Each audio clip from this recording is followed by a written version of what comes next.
Welcome back to another video. This is Simplify with Ryan. Today we're talking about how to buy and sell on online marketplaces.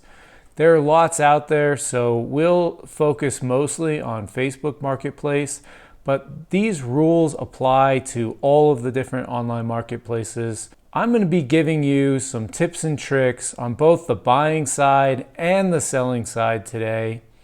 I really enjoy using these online marketplaces. There are some great ways to save money. There are also great ways to make a little money back after you've used an item and stopped using it or no longer need it. It's a great way to clean up your home, to simplify your life, to minimize the clutter that you have around, but also to find some good deals on the other end. So without further ado, let's get into today's video. So I'd like to start on the buy side. Some of the rules are pretty similar for both buying and selling. That's for obvious reasons. So let's kick it off with the very first, and that is to do your research. When you're going to buy something, make sure you understand what the market value of that item is. Long gone are the days where you can buy something and then resell it for more than you bought it for originally, unless we're talking about collector's items.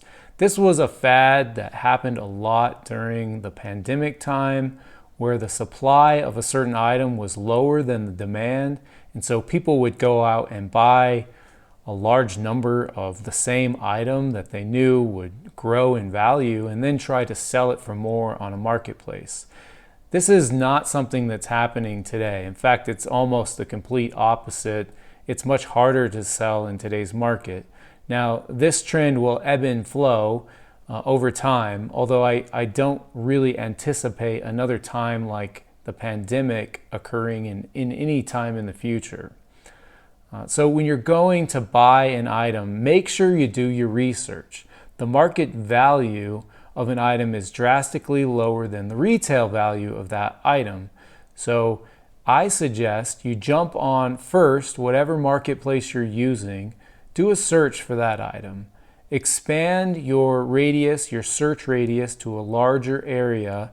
You don't need to go across the country because things can be worth different values in different parts of the country. But you should expand your radius to wider than just your city and check out what things are selling for. In some cases, you won't find the item you're looking for in your area, but in most cases, you'll find some comparisons. It's pretty easy. Get an idea. The next thing you can do is jump onto eBay. eBay has all sorts of ways to down select your searches and to create something that's helpful for you. I suggest you do a search that includes sold items and then type in your keyword, whatever item you're looking for. Get an idea of what things have been selling for on eBay for that particular item. That's a pretty good metric as to the current day value. After you've done that, then again, return to your local search and save some of the items that are for sale that you're interested in. Unless it's the perfect item at the perfect price, I advise you to save the item and watch it for a period of time, especially if it's a new listing. If it's perfectly priced, go out, buy it, pick it up that day. But if it's not, give it some time.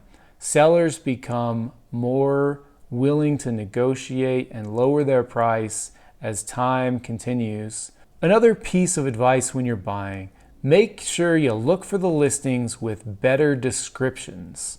Sometimes people will just post 10 pictures of an item and no description. You have no idea where it's from. If this is a piece of furniture, for instance, you don't know who made the piece of furniture. You don't know the value.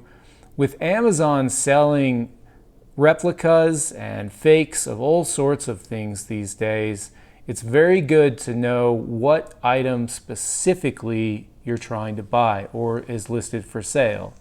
People who provide very clear descriptions who are detailed about the model number or version of whatever item you're buying and give you a clear description of the life of that item, whether it has any damage or whether it's caused any problems over the years.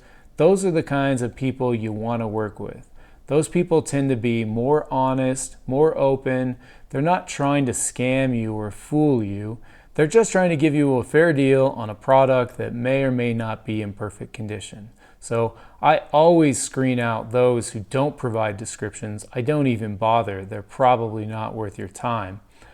Those who do, I tend to lean more towards those who are communicating clearly and seem to be honest about what they're representing.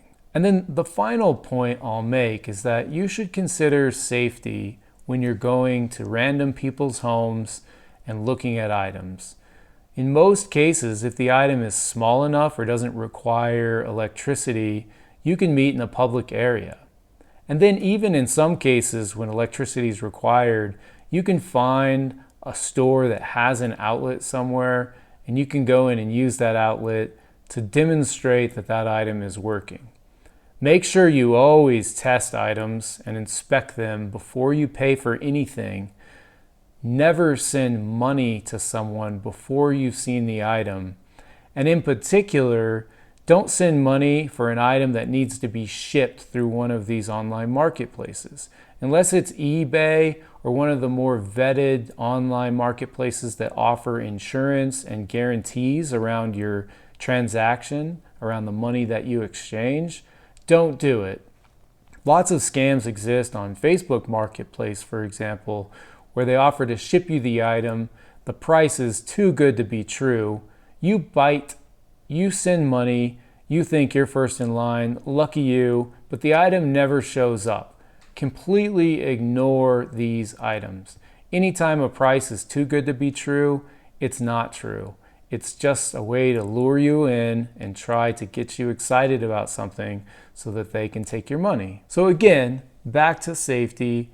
Always inspect the item before sending money and meet in a public place if you can. If that's not possible, you can go to someone's home, but try to bring a friend with you.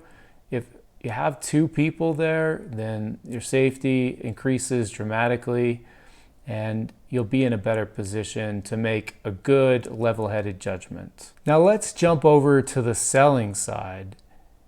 Let's say it's time for you to get rid of some items in your home, you need some more space, or you just need a little extra money for that month. Selling on these online marketplaces can be a great way to do that. The first thing you want to do is identify the items that you want to sell. And make sure that you get really good pictures of the items that you're selling.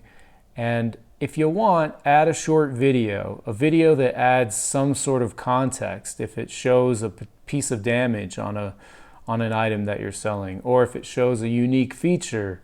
Try to emphasize that. Just make sure that video is short and to the point. Now, the next thing you want to do is the exact same thing you would do on the buy side. Get on the marketplace and see what things are selling for that type of item. You can often find an exact item that replicates yours. If you can't, look for equivalents and make sure you understand the differences between different brands and quality. This is important. Now, if you purchase the item new, you know how much you spent for it, so use that as a guide. Sometimes products that are price controlled and cost more from more elite brands tend to hold their value a bit better. Do your research. Also jump on eBay. You can look there and look at sold items for that exact item. And on eBay, you'll get some good guidance as to what your item is worth. The next thing you want to do is create your listing. Now in your listing, just as it's important on the buying side, I highly recommend that you write a very clear, honest, and full description. Include all the details, all the things that you don't want to have to answer 500 questions on. If there's a model, if there's a certain serial number that you can include. With technology, there often are different iterations and versions, and so they could look the same potentially, but there are big differences. New features are added as you get to newer and newer models. and that increases the value of that item. Similarly, if it's an older version, be honest about that. Don't try to deceive people. If someone's spending money on an item, especially more expensive items, they probably know what they're looking for and the differences between the models. So to avoid having to answer that same question over and over again, just be clear from the outset. Put it in your description and make it easy for the buyer to find what they need. And if it's not the right fit, then you don't have to deal with that extra communication. Now, when you are selling items, you're probably going to get some odd messages. You might get some really offensive lowball offers. I encourage you not to be defensive when you get those messages. Don't write rude things in your description, and definitely don't respond with rude comments. If you want to ignore somebody who sends you a lowball offer, that's fine. That sends a message. But don't be rude in response. Sometimes these people are just trying to figure out where your bottom line is. If you respond with your bottom line, if you've thought about that and know the lowest that you'll accept, then do that and leave it at that. If they're interested, they'll meet you where you're at, and if they're not, they'll disappear or they'll continue to haggle with you, and you can just be clear. Here's my bottom line. I won't go any lower on this item. Now, similarly, if you get some really lazy messages about an item, they aren't asking very pointed questions. Maybe they want you to explain some of the details to them about this version versus another version. I typically don't engage in that type of question. I will point them to the resources that they need to figure out the answer. I'll share a link to the original product. I'll encourage them to do some research. I don't need to be an educational service for people who are looking for an item.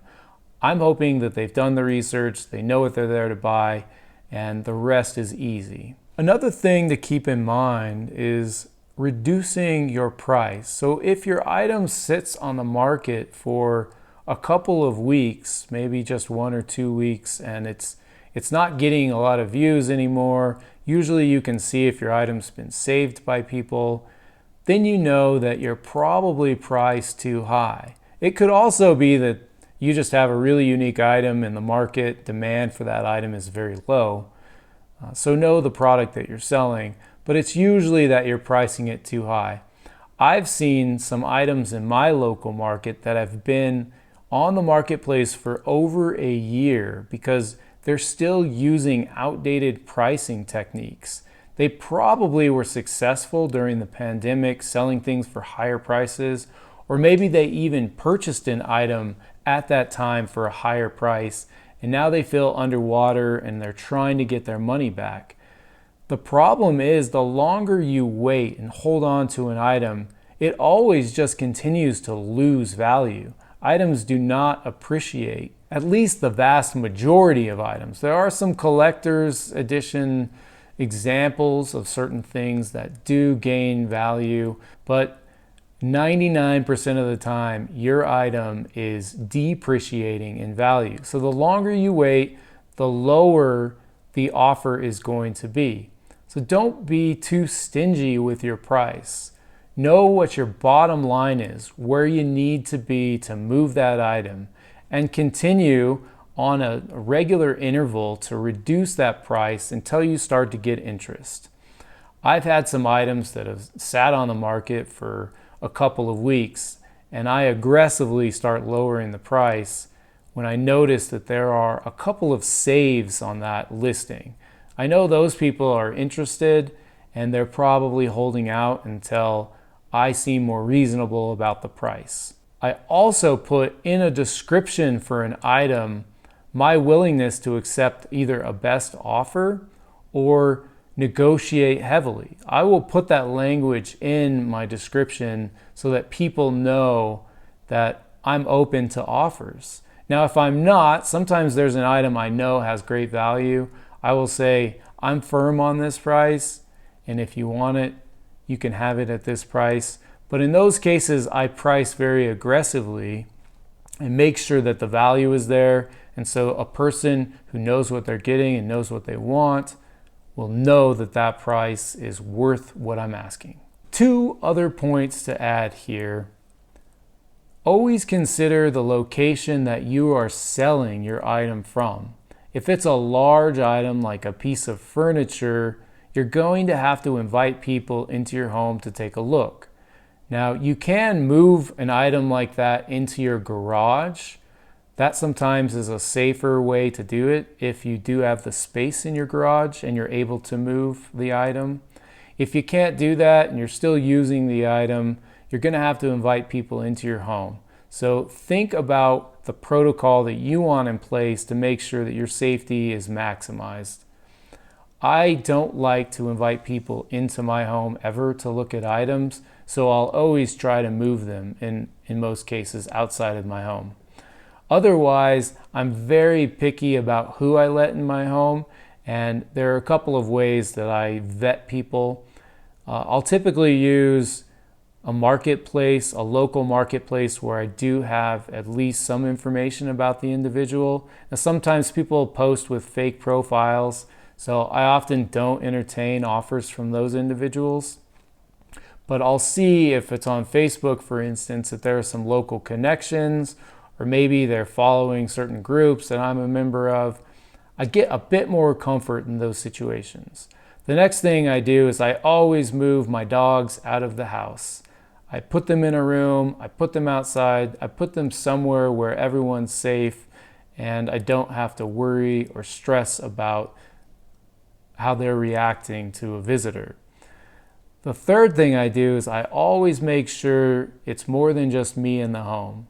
So I'll make sure to have another individual with me, whether it be my partner or a friend or a neighbor. It's always more than just me. Again, I'll caution you, don't put super high value items on marketplaces and invite people to your home to see them. I think that is a recipe for disaster. Make sure you meet in public locations if you can at all costs. If items are small enough, don't meet at your home. Go to a public store. Make sure it's during hours that are open, and make sure there are other people around you in the parking lot. That will increase your safety and optimize a smooth transaction. And then the very final thought on selling is to always be honest about what you're selling. So many people are trying to make a quick buck. They lie about what they're selling. They try to hide damage to an item. And I'm certain that they're successful in many cases selling that item, unloading it to somebody, and then not having to worry about it. But I would counter, if you're a person who has any sort of moral character, that this will cause you great amounts of stress to try to lie or deceive someone. I always am honest about any damage that exists to a product that I'm trying to sell, and I price it accordingly. This is really more of a supplemental way of adding some money, decluttering if that's your desire, making room for new items, or purchasing items at lower cost than you would new. Used marketplaces offer a bunch of great items, typically at great prices. The life cycle of many products is much longer than people give them credit for. Sometimes people just want something new. They want the latest and greatest, so they're willing to sell their slightly used item that's 1 year old at a much better price.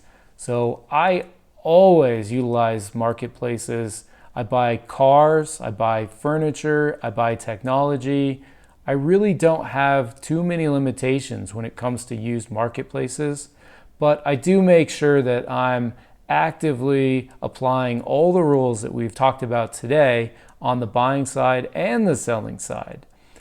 The final word that I'll leave you with is that this can be stressful. The simple act of selling something online includes all of the prep work we've discussed, but also the communications, meeting people, and then having the transaction. Thinking about, was this money real? How am I going to get paid? Can I accept the payment from this particular app? You're thinking through all of these things with some level of caution, which adds stress to the situation. So understand that dabbling in used marketplaces can be stressful. When you're buying on a used marketplace, you don't always know that the item you're getting is as represented. Sometimes damage has been done that's not visually evident. So understand the risk. Know that there will be times where you make mistakes and items are not exactly as described, or you buy the wrong item. There's no warranty with used items, and there's no way to return used items. So be sure you know what you want and accept the risk.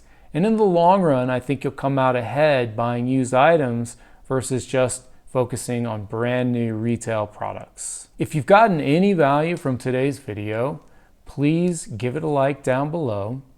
If you don't mind, leave a comment. Let me know what your very best purchase has been on a used marketplace.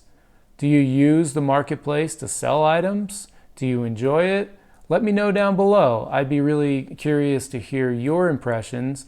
If you think I've missed anything today on the tips and tricks for buying and selling, also feel free to throw those down below. Or if you want me to address a different part of this, or even go online and show you an example, I'd be happy to do that. So let me know. Otherwise, I'll look forward to seeing you in the next video.